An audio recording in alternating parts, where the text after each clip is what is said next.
खबर है मैं खुश आमदेद मेरे साथ आर उम्मीद बड़ी साहब तार मलिक साहब मैं हूं सैयद काजी। नाज़रीन, कल से खबर बड़ी गर्दिश कर रही है, क्लीन चिट मिल गई है शहबाज शरीफ साहब को और सलमान शहबाज साहब को, गोया सारी फैमिली को। तो ये क्या मामला है, इस पर हम तफसील से बात करेंगे। मैं इस पर बाद में आता हूँ, दीगर खबरें बता दूँ। हुकूमत जो है शौकत तरीन साहब को सेनेटर मुंतखब करवाने जा रही है, इस पर क्या हम कामयाब हो पाएंगे यानी, और IMF को क्या यकीन दहानियाँ करवाएंगी, और यकीन दहानियों के नतीजे में किस तरह से महंगाई होगी, और फिर अमेरिकी नायब वज़ीर ख़ारजा भी तशरीफ़ ला रही हैं। इस पर हम बात करेंगे, मगर हम शुरू में बात करेंगे, और मैं लंदन से ज्वाइन कर रहे हैं इरफान हाशमी साहब। मगर इससे पहले मैं उनकी तरफ जाऊँ, ज़रा शहजाद अकबर साहब ने इसके बारे में है अगर हमारे पास तो इसमें चले इस पर बात पे आते हैं जो शहजाद अकबर साहब ने कहा है। मगर इरफान हाशमी साहब, वेलकम टू द शो। मैं आगाज़ में एक सवाल करता हूँ, फिर मेरे पैनलिस्ट बात आपसे करेंगे। ये बताएं कि ये तो केस जो मैंने फैसला पढ़ा है उसमें नाम है सलमान शहबाज साहब का, और साथ कोई अहमद हैं जिनका अकाउंट है। तो यहाँ पर ये बात इस तरह बताई जा रही है जैसे ये इनको क्लीन चिट मिल गई है। ये क्या मामला है, कुछ बताएंगे हमें, फिर बात आगे बढ़ाते हैं। जी इरफान हाशमी साहब। सर बहुत शुक्रिया। सर ये मामला जो है 2019 में शुरू होता है, जब नेशनल क्राइम एजेंसी ने यहाँ पर इन्वेस्टिगेशन का अपना आगाज किया।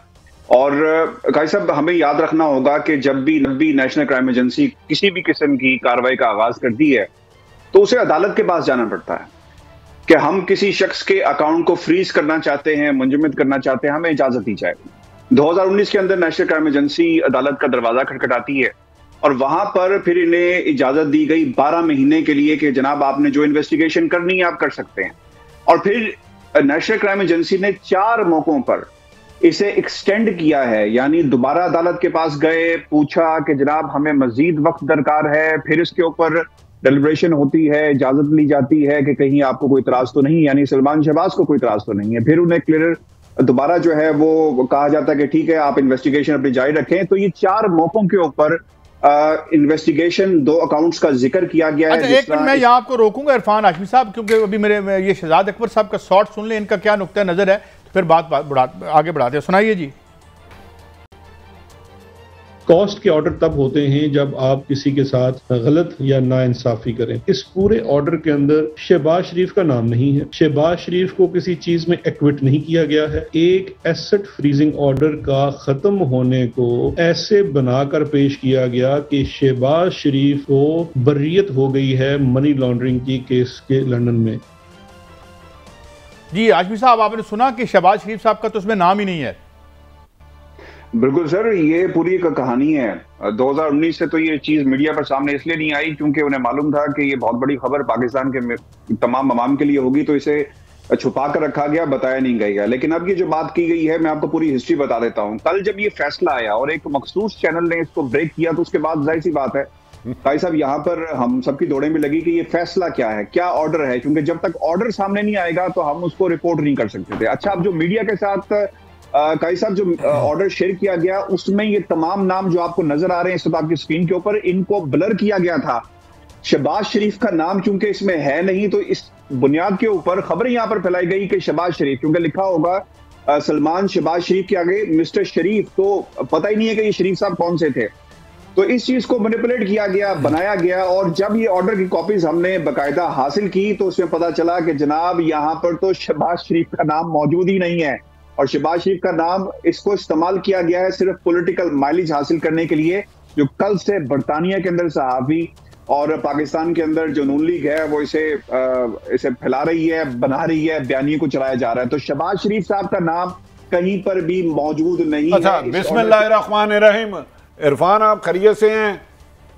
सर अल्लाह का बड़ा ही शुक्र है बड़ी साहब। इरफान, मुझे आपकी गुफ्तगू लग के और मोहतरम शहजाद अकबर साहब की जो मैंने गुफ्तगू सुनी है, लग रहा है कि मुस्लिम लीग का वो साहब है कि दीवानी बारात में बेगाना नाचे। अगर शहबाज शरीफ साहब का इसमें नाम ही नहीं है, उनके खिलाफ कोई इंक्वायरी नहीं हो रही थी, तो आज शाहिद हकान अब्बासी और इतनी लंबी फौज ने बैठ के का शहबाज शरीफ को मनी लॉन्ड्रिंग से बरी भी कर दिया, बेगुनाह भी कर दिया, धमड़े भी डालने शुरू कर दिए।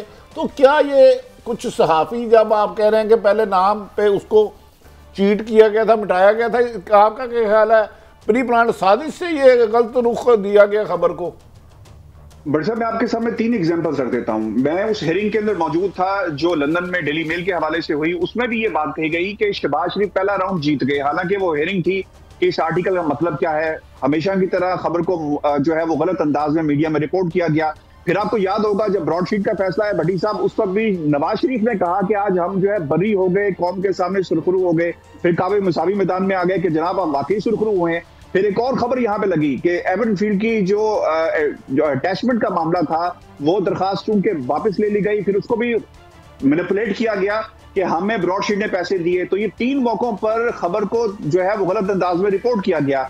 और कल भी भट्टी साहब यही हुआ कि ऑर्डर जो था वो मीडिया के सामने नहीं दिखाया गया और जो मीडिया के साथ शेयर किया गया उसके अंदर ये नाम ब्लर किए गए हैं जो इस वक्त आपकी स्क्रीन पे चल रहे हैं, जिसमें सलमान शहबाज हैं और मिस्टर अहमद जिनका जुल्फकार अहमद जिनका नाम जिक्र है।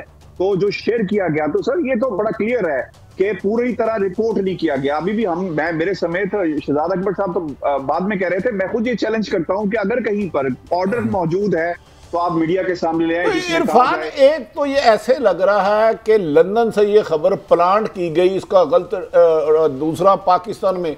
तो क्या मुस्लिम लीग नून की क़यादत इतनी हक़ाइक़ से लाइलम है कि शाहिद खान अब्बासी जो साबिक़ वज़ीर-ए-आज़म है और दीगर कायदीन उनके बैठे थे, उन्हें जिस चीज़ को बरी कर रहे हैं शहबाज शरीफ को, वो तो उस केस में एप्लीकेंट है ही नहीं, उनका नाम ही नहीं है।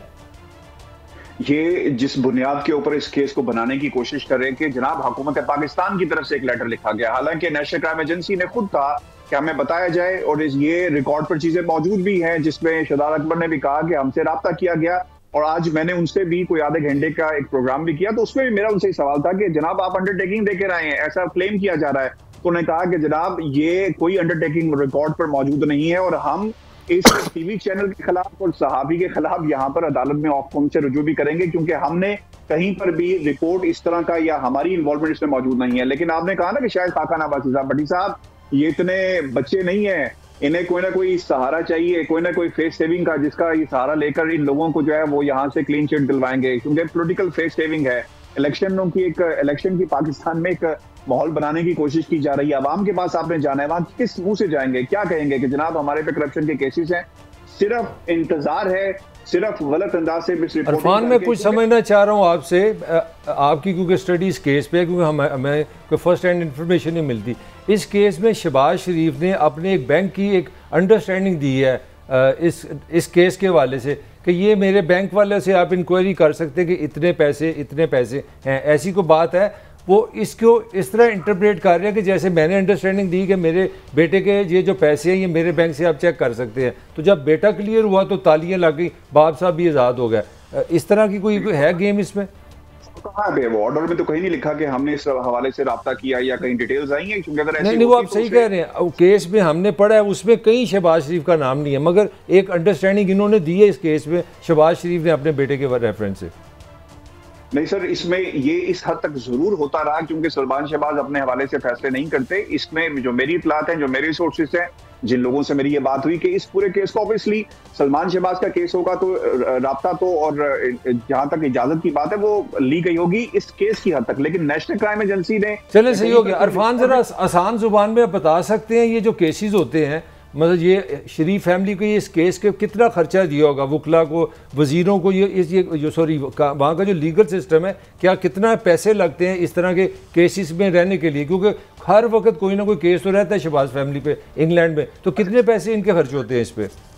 अंदाजा बताता हूँ कितने, आपको एग्जैक्ट फिगर बता देता हूँ। जो मेरी रिसोर्सेज से बात हुई उन्होंने बताया कि हमारा इस केस के ऊपर 1.5 लाख पाउंड जो है वो खर्चा आया था। और मैं आपको भट्टी साहब यहाँ पे अबलग साहब और काई साहब खबर भी दे दूं, आपने इस जो आखिरी पेज है उसके ऊपर एक वर्ड पढ़ा होगा, there be no order as to cost, कि किसी किस्म की कॉस्ट जो है उसको हमने क्लेम नहीं करना। आपको याद है एवन फील्ड का केस हुआ तो वहां पर इन्होंने कहा कि हमारे वकीलों के खर्चे आए हैं इतने ज्यादा, तो लिहाजा हमें पैसे दिए जाएं। यहां पर सेटलमेंट हुई है। मेरे सोर्सेज बताते हैं कि नेशनल क्राइम एजेंसी ने कहा कि आप हमसे कॉस्ट जो है वो क्लेम नहीं करेंगे, उन्हें कहा नहीं करेंगे, उन्हें कहा हमारी जान छोड़ो। तो ये सेटलमेंट के बाद ये जुमला यहाँ पर लिखा गया है और मेरे जो पास जो खबर है उसके मुताबिक। अच्छा इरफान, आपने बड़ी अहम बात कर दी कि ये इनके हक में नहीं, ये सेटलमेंट हुई है दो पार्टियों के दरमियान। आप मजीद इन्वेस्टिगेशन ना करें और हम आपको, वरना बरतानिया में तो यकीनन आप हमसे बहुत बेहतर जानते हैं कि को केस हार दे तो हारने वाले के वकील के भी पैसे देता है। ये फिर इतना चीट कर रहे हैं नून लीग की क़यादत। और आपके कुछ सहाफ़ी भाइयों ने भी बड़ा इंप्रेशन दिया था कि आज नून लीग नेक पाक हो गई। क्या ये कोई इसके पीछे मुझे लग रहा है अच्छी खासी कोई हिसाब किताब है? बड़ी साहब, अगर ये बात झूठी हो के सेटलमेंट नहीं, क्योंकि मुझे तो जो मेरे पास इतलात है कि सेटलमेंट हुई, उसके नतीजे में ये लफ्ज ऑर्डर में लिखा गया है। नहीं तो इन्होंने तो एवन फील्ड में भी पैसे मांगे थे कि जनाब हमारा 20,000 पाउंड खर्चा आ गया, गालबन इतनी रकम थी कि हमें दिए जाएं, और उन्हें पे करना पड़ा। और अगर यहाँ पे अगर 1.5 लाख और 1.5 लाख पाउंड अगर खर्च हुए हैं वकला की फीस, अगर ऐसी ही बात है जिस तरह मुझे बताया गया, तो इसका मतलब है कि उन्होंने इस चीज पे सेटलमेंट की है। और ये जो ऑर्डर में लिखा है, आखिरी जुमला अगर आप देखें भट्टी साहब, उसमें लिखा गया है कि कोई पैसे जो है there be no order as to cost, यानी कोई भी कॉस्ट जो है वो इस हवाले से कोई ऑर्डर मौजूद नहीं, यानी ये सेटलमेंट हुई है। और अगर इसे कोई चैलेंज करना चाहे वो कर भी सकता है, और अब तो ये ऑर्डर का हिस्सा भी है, लेकिन सिर्फ चीजों को मैनिपुलेट। अच्छा इरफान, ये बताएं, ये तो हमें पता है कि सारा जो है जो आप ऑफशोर हेवन में पैसे रखते हैं उसके अगेंस्ट आपको लोन मिल जाता है, वो हम नाज़रीन को बताएंगे। ये 3 मुल्कों की क्या बात करेंगे? 3 मुल्कों में 20 साल से इंक्वायरियां चल रही थी और हम नहाए धोए हो जो है होके आ गए हैं। What is this all about? Sir, इसमें इस ऑर्डर के अंदर आपको ऐसी कोई चीज जो है वो नहीं मिलती जिसका जिक्र यहाँ पर किया गया हो। ये सिर्फ और सिर्फ एक पॉलिटिकल बयानिया है जिसको चलाने की कोशिश की जा रही है। मेरा एक सवाल है आप सबसे भी और सब हमारे जो सुनने वाले हैं, बड़ी साहब, किसके पास इतना सोर्सेज हैं कि वो लंदन में आके इनको चेक कर सके 22 करोड़ आवाम? और आपने तो जो कौम के सामने रखना है, इन्होंने कहना कि हाँ जी देखा उतो भी फैसला आ गया और सब जो है बरी हो गए। यहाँ पर सहाफियों के हालात है कि एक ऑर्डर आपके हाथ में है, उसकी असल ट्रांसलेशन नहीं कर सकते और लोगों के सामने एक बयानिया रख देते हैं। मुझे तो फिक्र पड़ गई है उन लोगों की, सहाफियों की, जिन्होंने सहाफत यहाँ पे कर रहे हैं। उन्हें भी अब अदालतों में यहाँ पे लोग लेकर जाएंगे और शहजाद अकबर ने तो ऐलान कर दिया कि ऑफकॉम में इसकी बाकायदा शिकायत लगाई जाएगी, क्योंकि यहाँ पर अगर गलत खबर रिपोर्ट होती है तो इसको सीरियसली लिया जाता है। अच्छा हाँ जी, बड़ी प्लीज। अच्छा, उन्होंने इस फैसले के बाद फिर एक दफ़ा हमारे इदारों पर अटैक भी किया है और कहा जी हमारी अदालतें, यहाँ भी बड़ी अदालतों में तो कुछ हमने देखा टेक्निकल इंसाफ मिलता रहा इनको, तो इसके बाद उन्होंने बड़ा इसको वहाँ पर भी हाइप दी है और फिर एक बार लॉन्च कर दिया है पाकिस्तानी इदारों पर अटैक। इस बारे में क्या है तफसील आपके पास? देखिए सर, ये अटैक काजी साहब रुकेगा नहीं जब तक नवाज शरीफ लंदन में बैठे हुए हैं। अब ये एक ऐसा कैंप ऑफिस बन गया है जहां पर जो इनके लेफ्ट और राइट लोग होते हैं, इनमें से किसने जो है वो पाकिस्तान के इदारों के खिलाफ बात नहीं की, बल्कि वहां पर जब लोग कोई आकर खड़ा हो जाए, हम पाकिस्तानी भी, उन्हें भी ये किसी न किसी इदारे का बंदा करार दे देते हैं। नवाज शरीफ जब तक बरतानिया के अंदर भट्टी साहब मौजूद हैं, वो अदारों के ऊपर हमला इसी तरह करते रहेंगे, नाम लेकर करते रहेंगे। यहाँ पर तो बहुत सारी ऐसी वीडियोस मौजूद हैं जिनको ऑब्वियसली एयर नहीं किया जा सकता, जिसमें उन्होंने जनरल्स के नाम, पाकिस्तान के आर्मी चीफ का नाम मुतअद्दिद बार लिया, और जिस किस्म की वो गुफ्तगू करते हैं वो ये करते रहेंगे जब तक वो पाकिस्तान नहीं जाते। अच्छा इरफान, मेरी एक छोटी सी गुजारिश है, आप भी माशाल्लाह सीनियर जर्नलिस्ट है, आपकी भी मुलाकात होगी, उन्हें पाकिस्तान की इस्टेब्लिशमेंट से इतराज है क्या? वो क्या कौन सा गुस्सा है जो खत्म नहीं हो रहा मोहतरम नवाज शरीफ साहब का? कभी आपकी 1 to 1 उनसे मुलाकात हुई हो? सर, पिछले दिनों यहाँ पर एक मुलाकात हुई सहाफियों की, और उस मुलाकात के अंदर उनसे जो सवालात किए गए, पहला तो ये था कि आप पाकिस्तान जाएंगे तो आपका मुकद्दर जेल होगा, क्या कहेंगे? तो उस पर वो काफी नाराज हुए भट्टी साहब। उन्होंने कहा ये क्या सवाल आपने कर दिया? ये जिस जो वीडियो इस वक्त आपकी टेलीविजन स्क्रीन पे चल रही है, यहीं पे इन्होंने इससे पहले भी जब पाकिस्तान गए थे और इसी कमरे का हवाला दिया जहाँ पे सहाफियों से मुलाकात हुई, कि इसी जगह पर बैठ के मैं अपनी बीवी को छोड़कर गया, जिन हालात में गया। तो पाकिस्तान के इदारों से उन्हें मसला ये है कि वो ये समझते हैं कि पाकिस्तान के अंदर जो जमहूरियत है और जो इमरान खान साहब है, इन्हें लाने वाली कुछ ताकतें हैं और ये उनके खिलाफ ये सब काम करवा रही हैं। और अब वो चाहते हैं। इरफान, मैं आखिरी एक सवाल करूंगा मेरे दोस्त, आप बताएं, वो कमो बेशतर 1.25 साल हो गए हैं, क्या खुदा ना खास्ता अल्लाह ताला मियां सबको जिंदगी में, क्या बहुत सीरियस है जो वो पाकिस्तान में ट्रैवल करके आ नहीं रहे? क्योंकि इधर से तो वो इलाज की गरज से गए थे अदालत के हुक्म पे कि 8 हफ्ते इलाज बीमारी के वजह से गए थे, तो क्या आप समझते हैं बहुत सीरियस बीमार है खुदा ना खास्ता? बड़े साहब, मैं कोई मेडिकल डॉक्टर नहीं हूं, लेकिन आप उनके चेहरे पे लालियां देखें ना, ये वीडियो में किस तरह खुश व खुर्रम बैठे हुए हैं और जिस तरह पाकिस्तान के इदारों पर ताबड़तोड़ हमले करते हैं अपनी पूरी फौज के साथ, तो जितने वो बीमार हैं वो नजर आ रहा है हमें। अभी तक ऑन प्रैक्टिकल ग्राउंड से खबर की बात है, हमें कोई रिपोर्ट नहीं दी गई कि वो किन अस्पताल में उनके चेकअप हो रहे हैं। इससे पहले जब 2019 में आए थे ना भट्टी साहब, यहाँ पर रोजाना कभी वो गाइस हॉस्पिटल जाते थे, कभी उन्हें दिल के अस्पताल लेकर जाया जाता था, कभी हार्ले क्लिनिक, और पता नहीं कहाँ कहाँ उन्होंने पूरे मीडिया को जो है। अच्छा, एक मजीद मैं आपसे पूछना चाहूँगा, ये सियासतदान तो माशाल्लाह बहुत सेहतमंद है, बीमारी तो सियासत को लगी हुई है। हुजूर ये बताएं, कुछ वीडियोज़ नासिर भट्ट साहब बता रहे हैं मजीद लेके आ रहे हैं और आएंगे, और जो है वो नई जो यहाँ पर जो केसेस चल रहे हैं उनमें वो बतौर एविडेंस भी मुबैना तौर पर पेश किया जाएगा। इस हवाले से क्या खबर है? कुछ बताया गया साफियों को कि क्या कौन सा माल और निकलने वाला है, मंजर यहाँ पर आने वाला है? ये वही बात है जो मरियम ने भी कही थी कि अभी तो मेरे पास और भी वीडियोस मौजूद हैं। तो ये सिर्फ रेलेवेंट रहने के लिए पाकिस्तान की सियासत में, बड़ी साहब आप और काई साहब अगर आप गौर करें ना, नवाज शरीफ की सब पूरी जमात रेलेवेंट रहने की कोशिश कर रही है। कभी जुबैर साहब की वीडियो आ जाती है, कभी यहाँ से कोई जुमला ऐसा स्टेटमेंट दे दी जाती है कि सिर्फ इसी खानदान पर और नून लीग पर बात होती रहे। पाकिस्तान पीपल्स पार्टी बिल्कुल खामोश है। कहाँ पे है? सिर्फ पाकिस्तान की सियासत के अंदर हमें सिर्फ नून लीग की चाहे कंट्रोवर्शियल जुमले नजर आए, चाहे नवाज शरीफ या शहबाज शरीफ को यहाँ से बरी होने की खबरें लगवाई जाए, तो बड़ी साहब ये सिर्फ रेफरेंस जो है रेलेवेंट रहने के लिए और पाकिस्तान की सियासत में जिंदा रहने के लिए कुछ किया जा रहा है। इरफान आप कह रहे हैं जिंदा ही, नवाज शरीफ तो पाकिस्तान का इतना दर्द है, इतनी गुर्बत का दर्द है, गरीब आदमी का दर्द उन्हें सताता है, नींद नहीं आने देती। वो जिस शादी में हमारी बहन मरियम साहब के साहबजादे आप गए थे शादी में, उसमें कितना फी का लगता होगा पैसा? जी बिल्कुल, मैं वहीं पे मौजूद था और this is one of the lavish. Bhatti साहब ऐसी शादियां जो है ना वो यहाँ पे बादशाहों की होती हैं। ये जो फ्लावर अरेंजमेंट थी बाकायदा, ये किंग्स एंड क्वींस की शादियों में बाकायदा ऐसी फ्लोरल अरेंजमेंट्स करवाई जाती हैं। It is one of the most expensive hotels जो बरतानिया का होटल है, और इस पे जितना पैसा खर्चा है, यानी बड़ी साहब 3,500 पाउंड एक रात का यहाँ पे रहने का खर्चा। 3,500 पाउंड? जी 3,500 तक आ गई है। अच्छा इरफान, मैं एक सवाल और करना चाह रहा था, मैं कि आपके लंदन होने का फ़ायदा उठाया जाए। MQM के बानी थे एक ज़माने में, वो बड़े एक्टिव थे लंदन से, सोशल मीडिया पे भी और मैस मीडिया पे। वो एकदम खामोश हो गए हैं और वो नवाज शरीफ साहब खामोश नहीं हो पा रहे। ये कोई वहाँ का लॉ का इफेक्ट है या ये क्या है? What is this? मतलब एक लीडर जो पहले किसी ज़माने में लंदन में हम तो देखा हर रोज़ ही कोई ना कोई उनका भी यही काम था, अब वो बिल्कुल चुप हो गए। वो क्या चक्कर हुआ?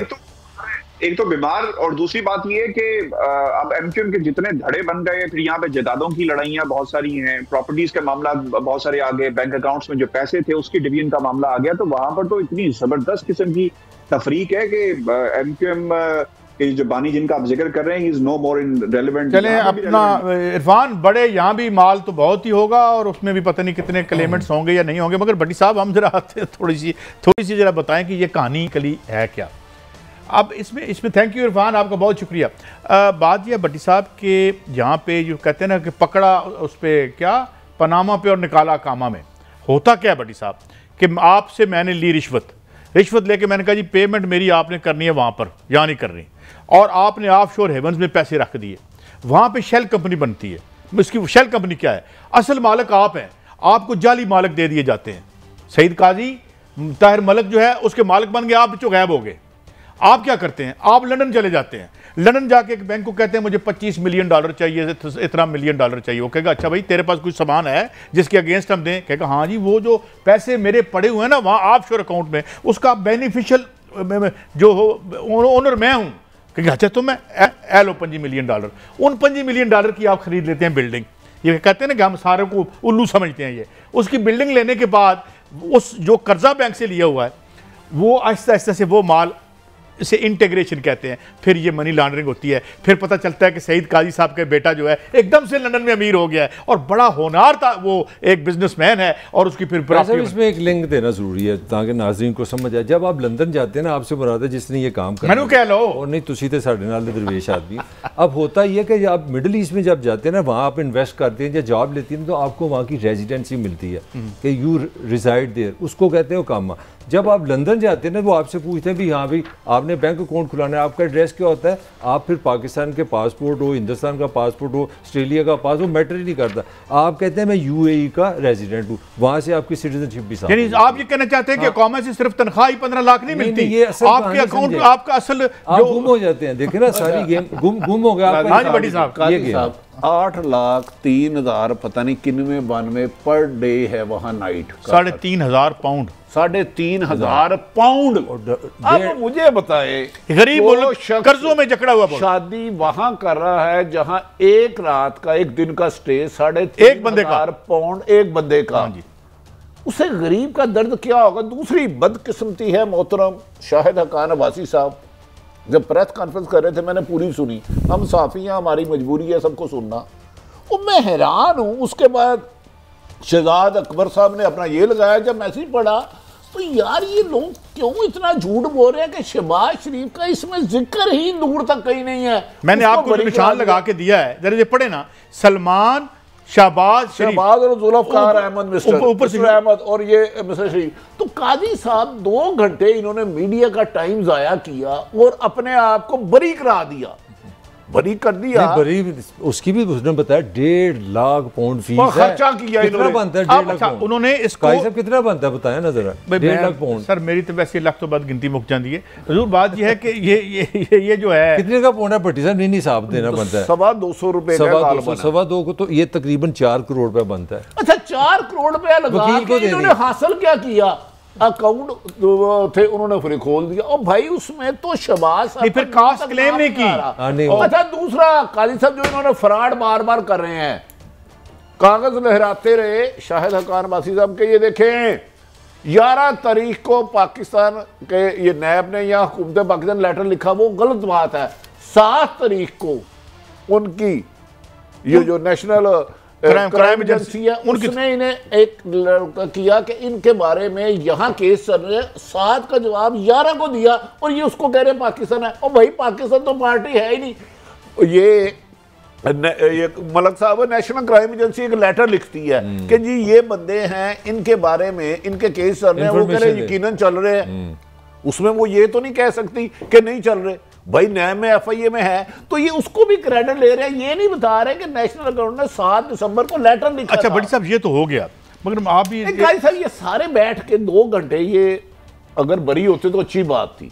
हम तो बरी होना इन्होंने असी बड़े जाना है। अच्छा नहीं जो मलक साहब जिस पूरे अफसाने में जिक्र नहीं था, ये सारा उसका गाना गाते रहे। थोड़ा सा वाली बात नहीं, देखिए आ वाली बात है, मेरी तो समझ से बाहर। हम एक आम से शायद बंदे हैं, 6-7 घंटे का मज़ा लेना। आपने 6-7 घंटे में एक इन्फॉर्मेशन दे दी कि शहबाज शरीफ आज़ाद हो गया। इस दुनिया में जहाँ पे IT है, जहाँ व्हाट्सएप है, वहाँ पूरा कंप्यूटराइज सिस्टम है, 12 घंटे में आप एक्सपोज हो जाएंगे। तो ये तो बैकफायर करेगा। मलिक साहब आप इतने लंबे कैरियर, आप देखें आपकी अंग्रेजी हमसे अच्छी, आप माशाल्लाह टीचर है। मुझे बताए यहाँ शहबाज शरीफ के बरी होने का कहाँ जिक्र है? नाम ही नहीं, मेरी रहनुमाई फरमाएं। लिखा है, मैं पढ़ा ना वो उसके, क्योंकि उसका शहबाज के बेटे का नाम है सलमान शहबाज शरीफ। अगर आप सलमान पे इतना बूटा रख लें तो आपको शहबाज शरीफ नजर नहीं, फिर भी शहबाज नहीं है। नहीं शहबाज लिखे ना पूरा शहबाज पीछे सलमान शहबाज शरीफ। सलमान को खत्म कर दें, यही मैं कह रहा हूँ ना। तो फिर शहबाज शरीफ और उन्होंने फिर अगर सलमान को खत्म कर दे तो फिर सलमान का केस का नहीं। आप एक बात भूल रहे हैं जो इरफान ने बताई है कि जनाब जो पेपर दिए गए वहां पे यही तो मैं बता रहा हूं, उसमें जालसाजी की है, सलमान को साफ कर दिया। ये कैलबरी फाउंड क्या था यार, इनके पास बड़ी तरक्की की है इन्होंने यार। ये फ्रॉड फ्रूड इनकी ट्रेनिंग बड़ी आप क्यों नहीं करते? हमें भी कोई ऐसा दे सबक, हम भी रातों रात। हम तो अब फ्रॉड की उम्र से 1.5 लाख पाउंड उन्होंने वकील को केस पे लगाया, वकील पे 1.5 लाख पाउंड। काजी साहब बड़ी साहब आपकी बात करें, मैं एक अनरिलेटेड बात कर रहा हूँ। तो ये जो होता है चोरों के कपड़े थे, डांगा दे गाज, इनका कोई आपस में तल्लुक तो नहीं है? थोड़ा सा ये ऐसे ही होगा ना। 1.5 लाख पाउंड कमाते हुए उधर हमारे ओवरसीजर भाइयों की जिंदगी बीत जाती है, बूढ़े हो जाते हैं। इस सीजन में साल 2 साल में कम से कम 25 से 40 करोड़ रुपए इन्होंने वुकला को दिया। मैं आपको चैलेंज कर रहा हूँ। एक तो कहते हैं ये टैक्स नहीं देते, इनकी इनकम नहीं देता है, कित्थों आया है जी? एक कहते हैं इनके पास टैक्स देने के पैसे नहीं है, पाकिस्तान की इकानमी तबाह हो गई, अरबों रुपए आप उधर फीसों पे दे रहे हैं। ओ भाई मैंने लंदन जाना है, मेरे पास टिकट के पैसे नहीं हो रहे, आप तो पैसे तो है लेकिन आपसे भी कुछ उधार लूंगा, तो ये मैं इस होटल के करीब से गुजर जाऊं, तस्वीर उतरवा लूं जिसका। अच्छा मलक साहब नहीं, जिसका 3.5 लाख 3,000 पाउंड इस रात का किराया, इस होटल के बाहर तस्वीर खींचने के तो पैसे नहीं होंगे। नहीं वो मेरे आपको पता है जहाँ मोहतरम मियां नवाज शरीफ सब रहते हैं वहाँ पार्किंग 1 घंटे के कितने पैसे हैं? वो हमारी तनख्वाह जितने पैसे हैं इनकी पार्किंगों के। एक ब्रेक है भट्टी साहब। ये गरीब के हमदर्द कैसे हैं मुझे बताएं। These are the some obscene amounts of money जो है, हम माशाल्लाह हमारी इतनी अच्छी मैशत है जो कि लोगों को और कारोबारी हजरात को इतना जो है वो नवाज देती है। बहरहाल ये था, ये असल कहानी है। ये मैंने पूरा 3 दफ़ा पढ़ा, इसमें शहबाज शरीफ साहब का नाम नहीं है, सलमान शहबाज शरीफ साहब का नाम यकीनन है। एक ब्रेक के बाद जब हाजिर होंगे तो मजीद खबरें हैं कि IMF को हमने क्या एश्योरेंसेस करा रखी हैं और क्या शौकत तरीन सेंटर बन पाएंगे और अमरीकी नायब वज़ीर ख़ारजा क्यों तशरीफ ला रही है। एक ब्रेक के बाद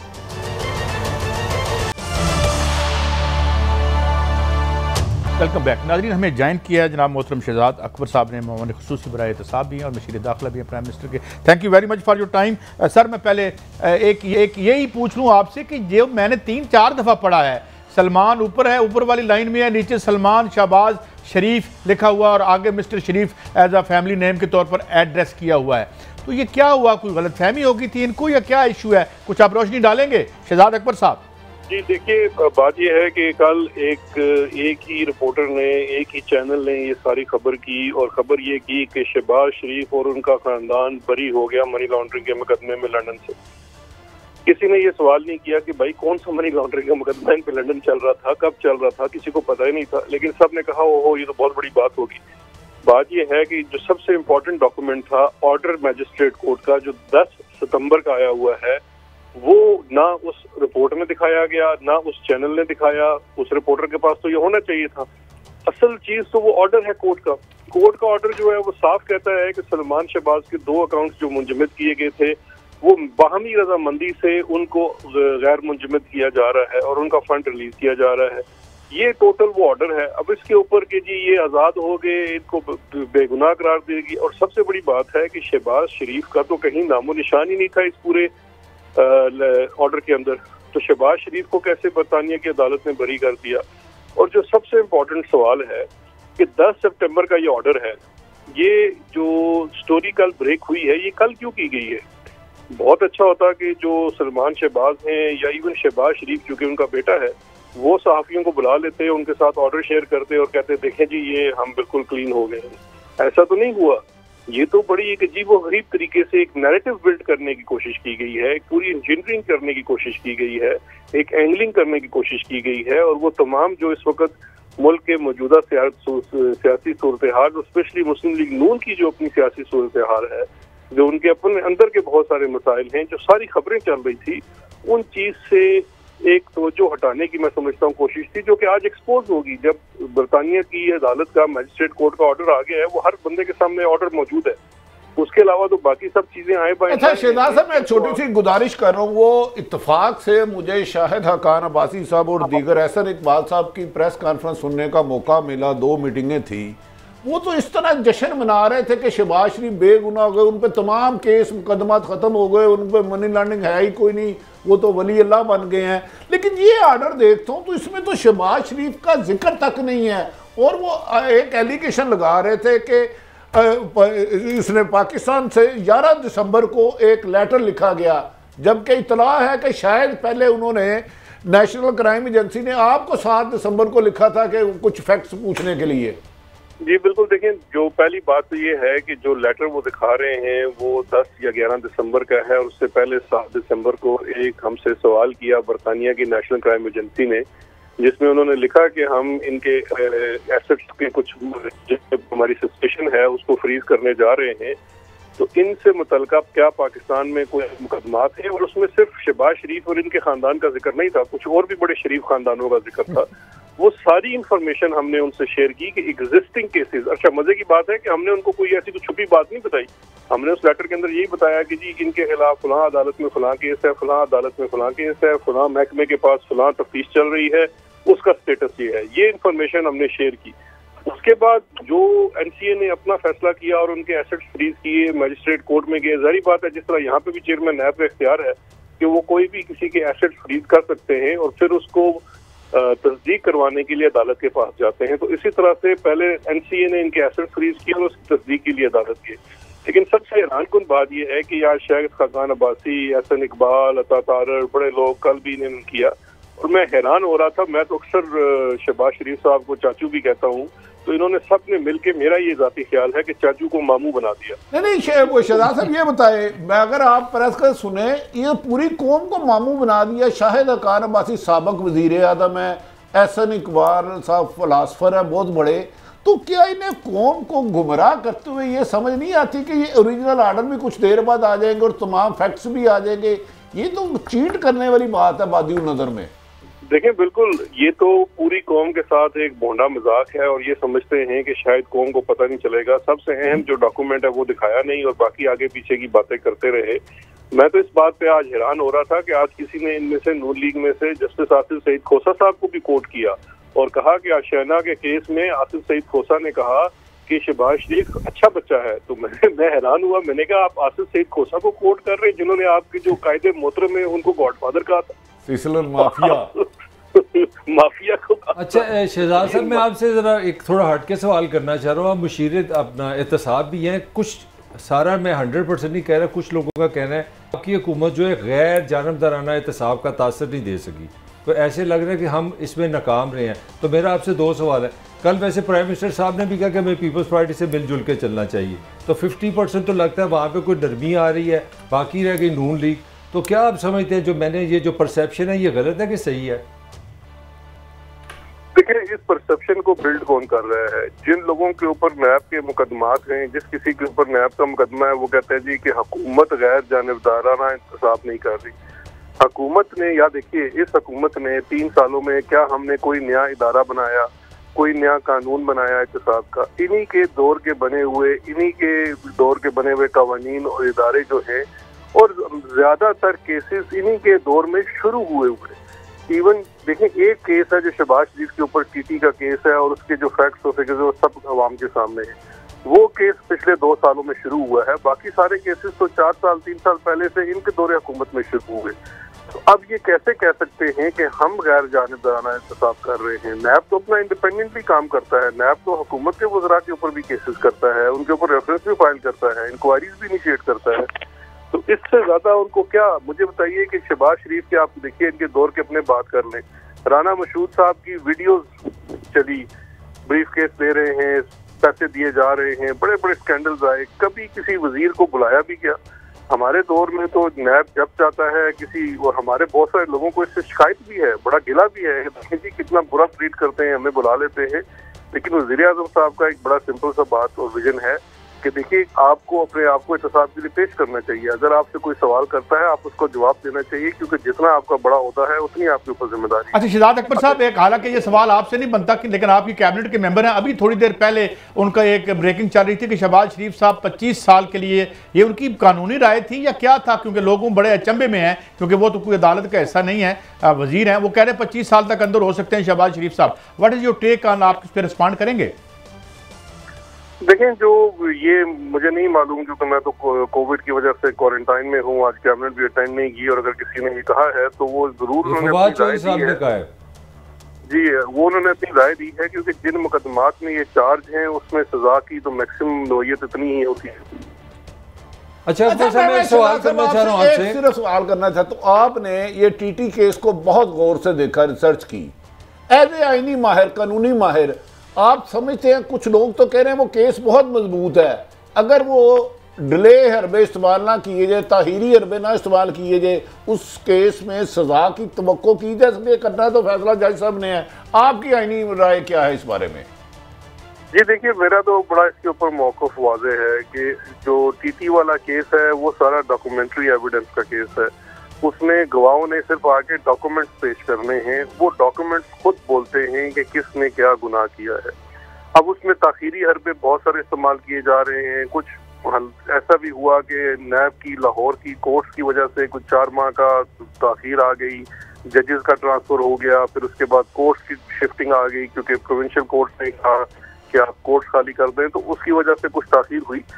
और इस तरह के कॉम्प्लेक्स नौयत के केसेस थोड़ा टाइम लेते हैं अदालत के अंदर कंप्लीट होने के लिए, लेकिन अब वो राइट ट्रैक पर इंशाल्लाह।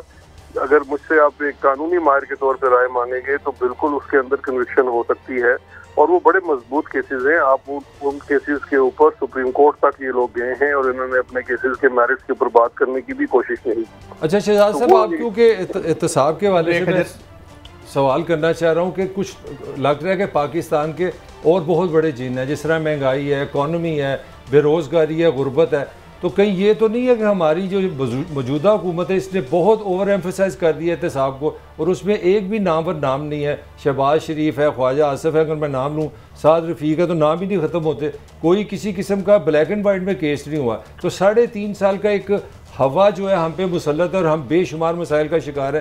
क्या इसके अलावा ज़रूरी नहीं कि हम असेंबली में एक्टिव हों, सारे मिलजुल के पाकिस्तान के मसाइल हल करें?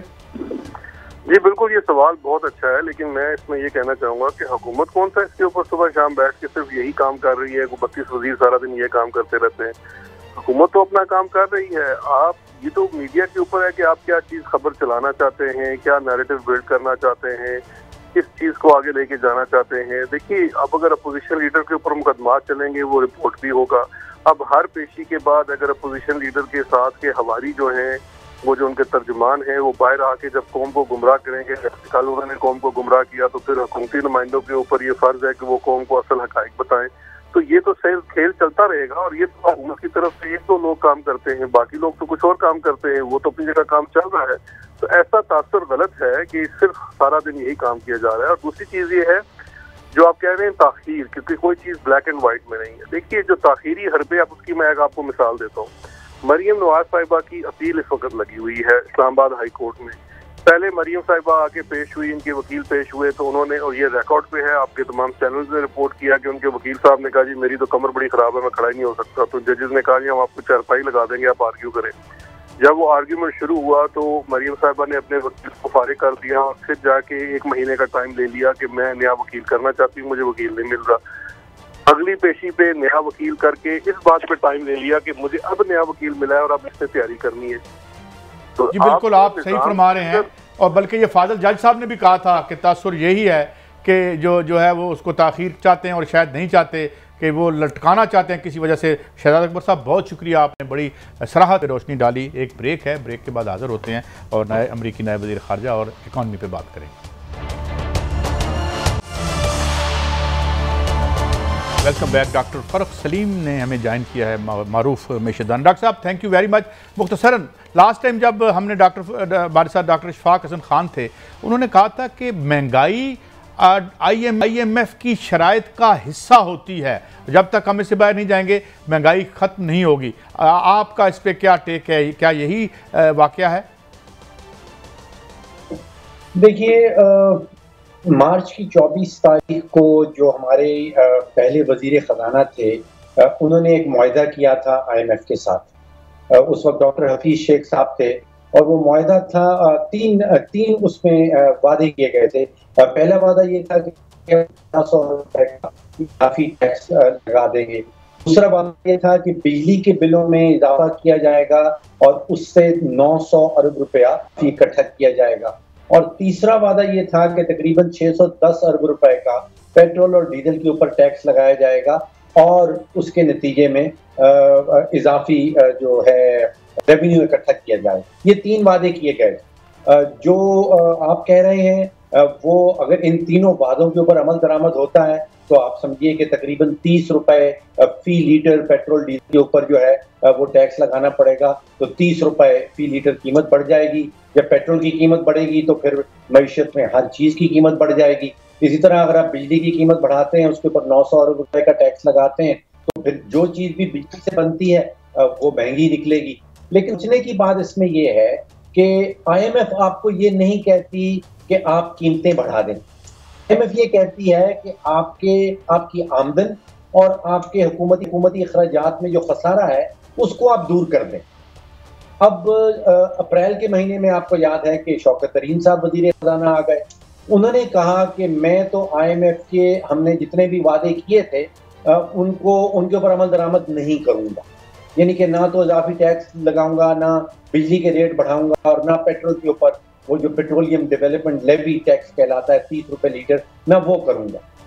तो मैंने बड़ा अरसा आलमी मालियाती इदारों के साथ काम किया है। वो जब ऐसी सिचुएशन आती है और एक नया वजीर खजाना आया, वो आपको कहता है कि जी मैं जादू की छड़ी चलाऊंगा और मैं हुकूमत का खसारा भी कम कर दूंगा और ये सारी चीज़ों की कीमतें भी नहीं बढ़ाऊंगा, तो फिर वो प्रोग्राम यूजुअली सस्पेंड कर देते हैं और वो नए वजीर खजाना को 5-6 महीने दे देते हैं कि अच्छा भाई आपके पास 5-6 महीने हैं, अब हम आपकी जादू की छड़ी देखते हैं। तो वो जादू की छड़ी दी गई थी शौकत तरीन साहब को, IMF का प्रोग्राम सस्पेंड हो गया था, अब वो अक्टूबर में तकरीबन 5-6 महीने उसको पूरे हो रहे हैं और अब हम चाह रहे हैं कि हम वापस IMF के प्रोग्राम में जाएं। अच्छा डॉक्टर साहब ये रहनुमाई फरमाइएगा, एक तो मेरा एक सवाल है कि क्या हम अपनी ज़िंदगी में वो वक्त देखेंगे जब 30-40 हज़ार कमाने वाला आदमी बुनियादी सहूलतें उसे मिले, वो इज्जत से ज़िंदगी गुजारे, और IMF जो शराइत देता है उसका अल्टीमेट तो जैसे आप कह रहे हैं बोझ तो आम शहरियों पे पड़ रहा है, तो क्या हुकूमत फिर इतनी महंगाई करेगी मजीद? देखिए मेरा खदशा सीरियसली ये है कि एक नया महंगाई का तूफान जो है वो सामने आने वाला है और वो नतीजा होगा जिस तेजी से हमारा रुपया जो है वो गिरा है। आप अंदाजा कीजिए कि एक नज़र डालिए जो चीज़ें हम इंपोर्ट करते हैं और जिस तेजी से रुपया गिरा है। देखिए अगस्त 2018 में PTI की हुकूमत आई थी और आज आप समझिए तकरीबन 37 महीने 38 महीने उसको पूरे हो रहे हैं, 40% रुपया नीचे है। 123 रुपए का था अगस्त 2018 में और आज वो 170 से तजावुज कर रहा है। तो औसतन आप समझिए कि हर महीने 1% रुपया गिर रहा है। रुपया गिरता है तो आप सोचिए क्या होता है। हम पेट्रोल इंपोर्ट करते हैं, डीजल इंपोर्ट करते हैं, आलमी मंडियां अगर ना भी बढ़ें और रुपया गिरे तो इन सब चीज़ों की कीमत बढ़ जाएगी। हम कपास इस साल इंपोर्ट कर रहे हैं, गंदम इंपोर्ट हो रही है, चीनी इंपोर्ट हो रही है, मशीनरी इंपोर्ट करते हैं, खाद इंपोर्ट होती है, मिर्चें इंपोर्ट होती हैं, चाय इंपोर्ट होती है। इन सब चीज़ों की कीमत जो है रुपए की गिरने के नतीजे में बढ़ने वाली है और महंगाई का जैसे मैंने कहा मुझे खदशा है कि डॉक्टर साहब माफ़ी चाहता हूँ, मैं एक सवाल बीच में, क्या रुपया गिराना हमारी मजबूरी है? हमें गन पॉइंट पे कहा जाता है, हम क्यों गिराते हैं जबकि हम जानते हैं हमारे लिए ये अजाब है? देखिए गन पॉइंट पे आप किसी भी मुल्क से कुछ नहीं करवा सकते अगर वो मुल्क माली तौर पे आज़ाद हो, अगर उसने किसी से कर्जे ना लिए हो। तो गलती तो शुरुआत की गलती जो है वो जो ओरिजिनल सिन जिसको कहते हैं कि जो शुरू वाला गुनाह है वो तो हमने खुद से किया। वो जो शुरू वाला सेब है हमने खुद से अपना खसारा पैदा किया अपने बजट के अंदर और अपनी तजारत के अंदर। जब वो खसारा हो गया फिर हम IMF के पास जाते हैं उधार मांगने के लिए। जब हम कर्जदार हो जाते हैं तो फिर वो गन पॉइंट पे हमारे से हर काम करवाता है। तो ओरिजिनल गुनाह तो हमने खुद से किया।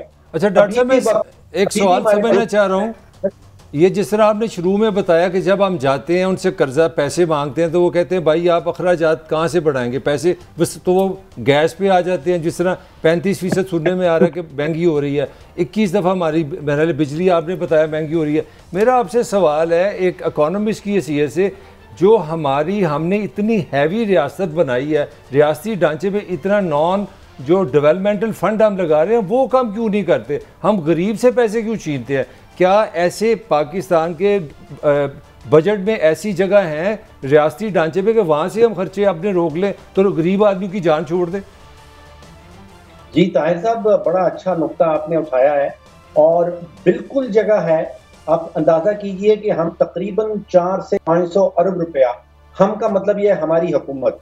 देखिए अगर हम तफरीक कर लें प्राइवेट सेक्टर में और गवर्नमेंट सेक्टर में, पाकिस्तान का जो प्राइवेट सेक्टर है वो मैं समझता हूँ कि बड़ा एफिशिएंट है और अगर उसको सही इनपुट दिए जाएं सही कीमत पे तो वो दुनिया भर का मुकाबला कर सकता है। जो हमारी रियासत के ऊपर बोझ है वो हमारी हुकूमत का बोझ है, वो प्राइवेट सेक्टर का बोझ नहीं है। हुकूमत क्या करती है कि 400 से 500 अरब रुपया सालाना नुकसान करती है बिजली के शोबे के अंदर। 400 से 500 अरब रुपया सालाना नुकसान करती है जिसको हम कहते हैं पब्लिक सेक्टर एंटरप्राइजेज, जिसमें PIA है, पाकिस्तान रेलवेज है। तकरीबन 750 अरब का अभी तक नुकसान कर चुकी है कमोडिटी ऑपरेशंस में, जो हुकूमत खुद से गंदम खरीदती है और बाकी अजनास खरीदती है। खुदाया इतने नुकसानात करने वाली हुकूमत, तो आप सोचिए कितनी अमीर होगी अगर वो नुकसान ना करे। अगर वो नुकसान ना करे तो ये हजारों अरब रुपया जो सालाना बच जाएगा, ये आप जो आप कह रहे हैं कि गुर्बत दूर करने के लिए खर्च किया जा सकता है। तो हुकूमत नुकसान करती है, हर तरफ बहुत शुक्रिया। मुझे शार्प क्लोजिंग करनी है, बहुत ही रोशनी डाली, मगर सवाल यह है IPPs तो प्राइवेट सेक्टर में है और इसी तरीके से स्टील मिल्क के बारे में भी कहा जाता है कि प्राइवेट सेक्टर ने उसे कॉन्शियसली ये इल्ज़ाम लगाए जाते हैं कि बर्बाद किया। इस पर कल बात जारी रखेंगे। खत्म हुआ वक्त, इजाज़त दें, अल्लाह हाफ़िज़।